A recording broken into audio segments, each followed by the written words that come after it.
चलिए शुरू करते हैं अपने। फर्स्ट क्वेश्चन है विच of the following is not correct. जब भी आप देखते हो ना इस तरीके के करेक्ट या ट्रू फॉल्स वाले आते हैं ना, ये नोट का विशेष ध्यान रखा करो। नोट लिखा है तो इसका मतलब उल्टा पूछा गया है, ठीक है। Robert Brown discovered the cell, सही है कि गलत है? किसने डिस्कवर किया था फिर? ठीक है, इसका मतलब पढ़ते दो तुम लोग। Schleiden and Schwann formulated the cell theory, यह भी सही है इसका मतलब, ठीक है। Virchow explained the cell are formed from pre existing cells, यह भी सही है।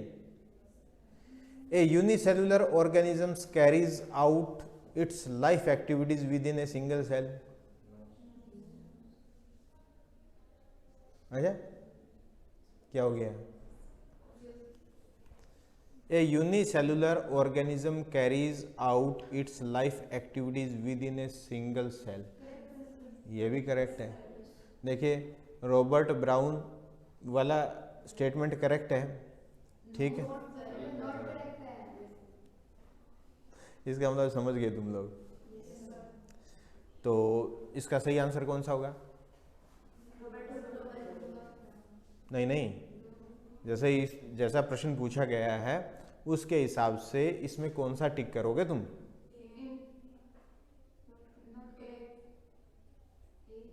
ए करेक्ट होगा, करेक्ट आंसर ए होगा, ठीक है।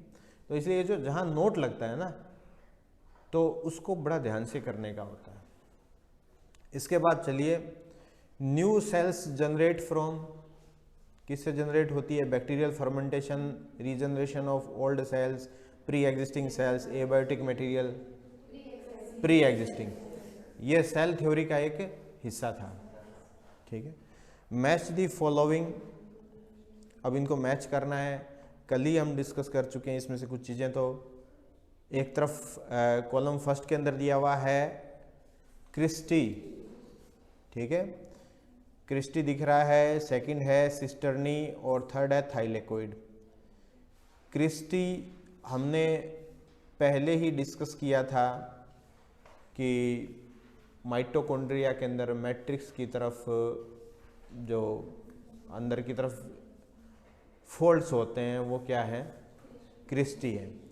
तो इसका आंसर क्या बैठेगा? सेकंड, ये इसके साथ मैच हो जाएगा, ठीक है।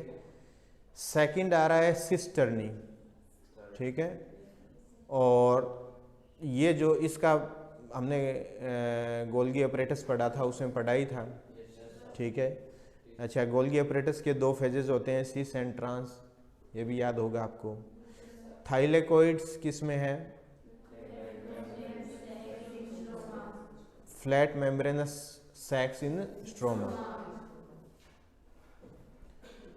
चलिए ये मैच हो गया। Which of the following is correct, अब पहले नोट करेक्ट था, अब ये करेक्ट है।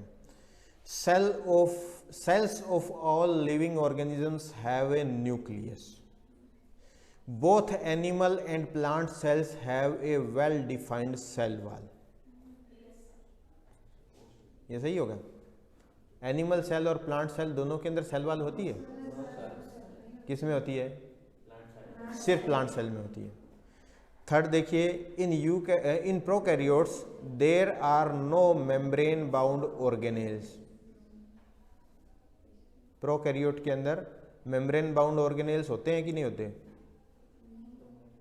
नहीं होते, ठीक है। Cells are formed de novo from abiotic material, मतलब डी नोवो का मतलब खुद ही बन जाती हैं, ऐसा तो नहीं है। तो इसमें से सही आंसर कौन सा आएगा? ये आएगा।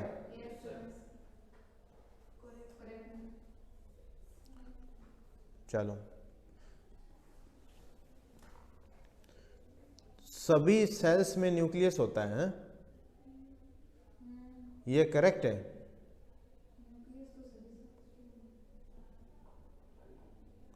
न्यूक्लियोलस किस में होता है?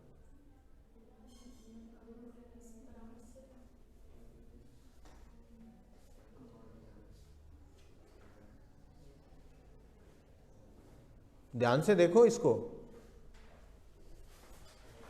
नोट और उसमें विदाउट नोट के चक्कर में पड़ गए तुम लोग मुझे लगता है। इसमें सी को देखो ध्यान से, in prokaryotes there are no membrane bound organelles. ये बात सही है ना? प्रोकैरियोट के अंदर मेम्ब्रेन से घिरे हुए कोई भी ऑर्गेनेल नहीं होते हैं, ये बात सही है? तो यही होगा ना आंसर सही। देखो प्रश्न को ध्यान से देखिए, which of the following is correct, इनमें से कौन सी बात सही है? ठीक है, cells of all living organisms have a nucleus. सभी जो सेल्स है वहां पे न्यूक्लियस होता है, ये बात क्या आपको सही लगती है? आरबीसी में न्यूक्लियस नहीं होता है, ध्यान दो, आरबीसी में न्यूक्लियस नहीं होता। इधर लिविंग सेल्स अगर प्लांट के अंदर देखोगे, अगर आप याद करोगे फ्लोएम को, तो फ्लोएम के अंदर सीव ट्यूब्स के अंदर न्यूक्लियस नहीं होता, उनके पास में कंपेनियन सेल्स होती हैं, उनका न्यूक्लियस काम करता है। ठीक है, तो ये कुछ एक्सेप्शंस हैं, तो इसका मतलब ये बात तो सही नहीं है। सेकंड देखिए, both animal and plant cells have a well defined cell wall. Cell wall plant cell में होती है, एनिमल सेल में नहीं होती। ठीक है, तो इसलिए ये बात भी गलत है। थर्ड है, in prokaryotes there are no membrane bound organelles. Prokaryotic cells के अंदर मेम्ब्रेन से घिरे हुए कोई भी ऑर्गेनेल नहीं होते हैं। इवन न्यूक्लियस के चारों ओर भी, जो उसको न्यूक्लियस इसीलिए तो नहीं कहते हैं, उसको न्यूक्लियोलस बोलते हैं।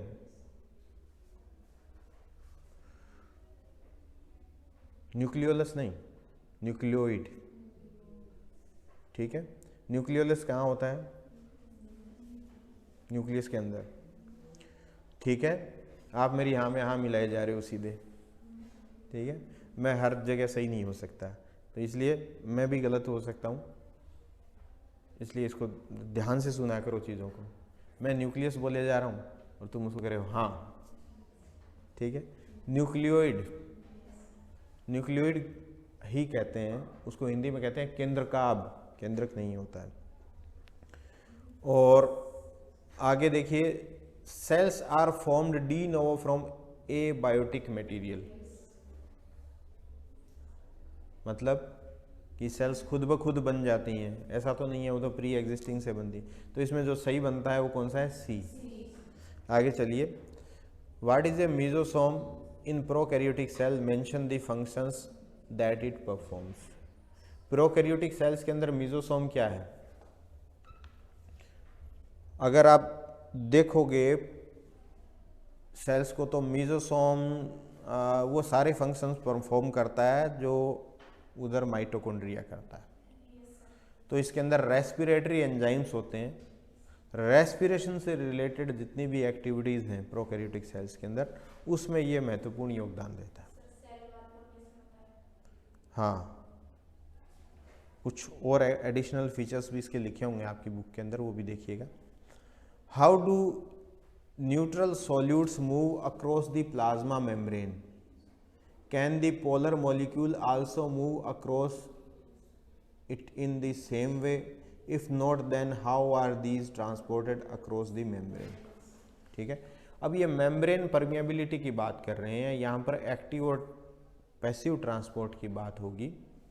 ठीक है, तो जो न्यूट्रल सॉल्यूट्स हैं वो सामान्यतः जैसे पैसिव मेथड से फ्लो होते हैं और उसके अंदर डिफ्यूजन जैसी चीज़ें ये आप पढ़ते ही हो। ठीक है, और जो पोलर हैं उनके लिए स्पेसिफिक आयन चैनल्स होते हैं जो उनको ट्रांसपोर्ट करते हैं मेम्ब्रेन के अक्रॉस।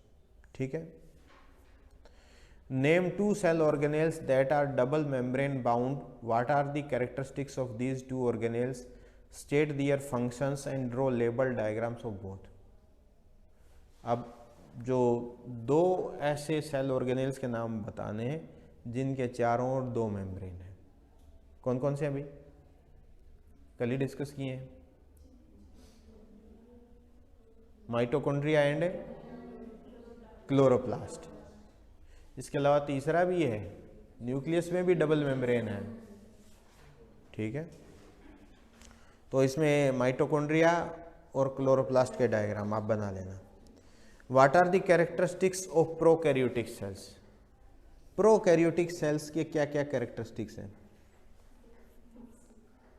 सबसे पहली बात तो सेल वॉल होती है, और सेल वॉल की नेचर जो है वो प्लांट सेल वॉल से अलग होती है, ठीक है। और इसके अंदर मेम्ब्रेन बाउंड ऑर्गेनेल्स नहीं पाए जाते, ठीक है। न्यूक्लियस नहीं होता है, न्यूक्लियोइड होता है। मेम्ब्रेन उसके चारों ओर भी नहीं होती। रेस्पिरेशन के फंक्शंस कौन करता है? मीजोसोम, ठीक है। और अगर फोटोसिंथेसिस होता है तो फोटोसिंथेसिस के लिए फोटोसिंथेटिक लैमेली होती है, कोई स्पेसिफिक वैसे नहीं है कि कोई क्लोरोप्लास्ट जैसी स्ट्रक्चर पाई जाए। और इसके अलावा अगर आप देखोगे, उस पे जाओगे, राइबोसोम्स 70S प्रकार के होते हैं, ठीक है। ये तो एक जनरल सा हो गया है। इसके अलावा अगर आप मॉलिक्यूलर बायोलॉजी के अंदर जाओ तो आपको बहुत सारे डिफरेंसेस और मिल जाएंगे। पॉलीराइबोसोम्स इसमें पाए जाते हैं, ठीक है। कुछ एक एंजाइमेटिक और डिफरेंसेस भी मिल जाएंगे। तो आपके लेवल के हिसाब से ये 3-4 जो हमने जो किए हैं ये काफ़ी हैं, ठीक है। अब आता है multi cellular organisms have division of labour explain. जो ऑर्गेनिजम्स जिनके अंदर मल्टी सेलुलरिटी है, यानी बहुत सारी सेल्स पाई जाती हैं, उनके अंदर डिवीजन ऑफ लेबर है, इसको एक्सप्लेन कीजिए। डिवीजन ऑफ लेबर का मतलब है श्रम विभाजन है कि ये सेल्स ये काम करेंगी, ये टिश्यूज ये काम करेगा। प्लांट्स के अंदर देख लीजिए, जाइलम क्या काम करता है? वाटर कंडक्शन का, ठीक है। और फ्लोएम क्या काम करता है? फूड कंडक्शन का, ठीक है। और जो स्केलेरेनकाइमा क्या काम करती है? वो मैकेनिकल स्ट्रेंथ देती है। तो इस तरीके से आप एग्जाम्पल दे सकते हो, ह्यूमन बॉडी का भी दे सकते हो, आप प्लांट सेल का भी दे सकते हो। Cell is the basic unit of life, discuss in brief. Cell unit है, लाइफ की बेसिक यूनिट है, इसको ब्रीफ में डिस्कस करना है। आप कैसे डिस्कस करोगे? आप ये बताओगे कि लाइफ के लिए जितनी भी एसेंशियल एक्टिविटीज़ हैं, ठीक है, जैसे रेस्पिरेशन है, बाकी मेटाबॉलिक एक्टिविटीज़ है, सिंथेसिस ऑफ एनी सब्सटेंस और मॉलिक्यूल है, वो सारे के सारे सेलुलर लेवल पर ही होते हैं। अगर आप हमारा लाइफ प्रोसेस देखो, इसमें भी अगर हम देखते हैं बायोकेमिस्ट्री, तो वो चीज़ें सारी सेलुलर लेवल पे ही होती है। कैसे रेस्पिरेशन होता है, कैसे जो है ग्लूकोज ब्रेक होता है, या प्रोटीन से रेस्पिरेशन होता है, या फैट से रेस्पिरेशन होता है, तो आप सेलुलर लेवल पर आप उसे देखते हो। तो इस तरीके से आपको बताना है कि लाइफ के लिए जो एसेंशियल जितनी भी बायोकेमिकल या मेटाबॉलिक एक्टिविटीज़ हैं वो सेलुलर लेवल पे होती हैं, और उसी से ही लाइफ प्रोसेस चलता है। इसलिए सेल जो है बेसिक यूनिट ऑफ लाइफ है। ये चीज़ आपको डिस्कस करनी है इसमें। What are nuclear pores? State their function. Nuclear pores क्या हैं? कल ही हमने पढ़ा है न्यूक्लियस को। न्यूक्लियस के चारों डबल मेम्ब्रेन होती है, और उस मेम्ब्रेन के अंदर पोर्स पाए जाते हैं। उन पोर्स का क्या फंक्शन है? बाहर से सेकेंडरी मैसेंजर भी आता है वहाँ, या वहाँ से mRNA वगैरह जो बनते हैं वो वहाँ से बाहर जाते हैं, ठीक है। ये आप वैसे न्यूक्लियस के ज़्यादा जो फंक्शंस हैं आप +2 के अंदर पढ़ोगे, जहाँ पर मॉलिक्यूलर बायोलॉजी के 1-2 चैप्टर हैं, मॉलिक्यूलर बेसिस ऑफ इनहेरिटेंस वाले में, ठीक है। अब आगे आ रहा है, both lysosomes and vacuoles are endomembrane structures yet they differ in terms of their functions. comment. Lysosome और वैक्यूल्स दोनों ही एंडोमेम्ब्रेनस स्ट्रक्चर हैं, लेकिन वो एक दूसरे से क्यों डिफर कर रही हैं? सबसे पहली बात तो वैक्यूल का साइज बड़ा होता है और लाइसोसोम का छोटा होता है। दूसरा जो मेजर डिफरेंस आता है, वैक्यूल के अंदर ज़्यादातर जो है लिक्विड या पिगमेंट्स भरे रहते हैं, लेकिन जो लाइसोसोम्स हैं उनके अंदर हाइड्रोलाइटिक एंजाइम्स होते हैं जो कि पूरी सेल को भी डाइजेस्ट कर सकते हैं, ठीक है। ये कुछ डिफरेंसेस हैं। Describe the structure of the following with the help of label diagram. Label diagram बनाना है न्यूक्लियस का और सेंट्रोसोम का। तो न्यूक्लियस में तो डबल मेम्ब्रेन बना देनी है और अंदर क्रोमेटिन बना देना है और न्यूक्लियोलस बना देना है अंदर, ठीक है। सेंट्रोसोम के अंदर क्या बनाओगे, कल हमने देखा था 2 परपेंडिकुलर क्या है सेंट्रियोल्स हैं, वो स्ट्रक्चर बनानी है। और प्रत्येक सेंट्रियोल के अंदर कितनी है स्पोक्स है ना, कितनी है 9, और ट्रिपलेट है वो, ठीक है। ये बनाना है आपको। What is centromere, how does the position of centromere from the basis of classification of chromosomes, support your answer with the diagram showing the position of centromere on different types of chromosomes। Centromere की position के basis पे chromosomes का classification बताना है आपको। हम पहले ही discuss कर चुके हैं, बिल्कुल लास्ट जो टॉपिक था वहाँ पर आपको डायग्राम भी दिए हुए हैं, ज़रा देखिए। ये पहला डायग्राम जो है ये कौन सा है, कौन सा सेंट्रिक है, ये मेटासेंट्रिक, जिसके बिल्कुल लगभग पूरा सेंटर में ही होता है, ठीक है, वो मेटासेंट्रिक। सेंट्रोमियर सेंटर में है, सेंटर से स्लाइटली जो है वो कॉर्नर्स की तरफ जाता है, तो वो क्या है सब मेटासेंट्रिक, ठीक है। उसके बाद कॉर्नर की तरफ स्पष्ट ही आपको दिखता है वो कैसा है एक्रोसेंट्रिक, और पूरा कॉर्नर पे ही है तो वो क्या है टीलोसेंट्रिक। तो ये 4 प्रकार के क्रोमोसोम्स हो सकते हैं उसके बेसिस पे। अब ये आपको इसमें कोई कंफ्यूजन है क्वेश्चन आंसर्स में? ठीक है, करके ले आना ये कॉपी में।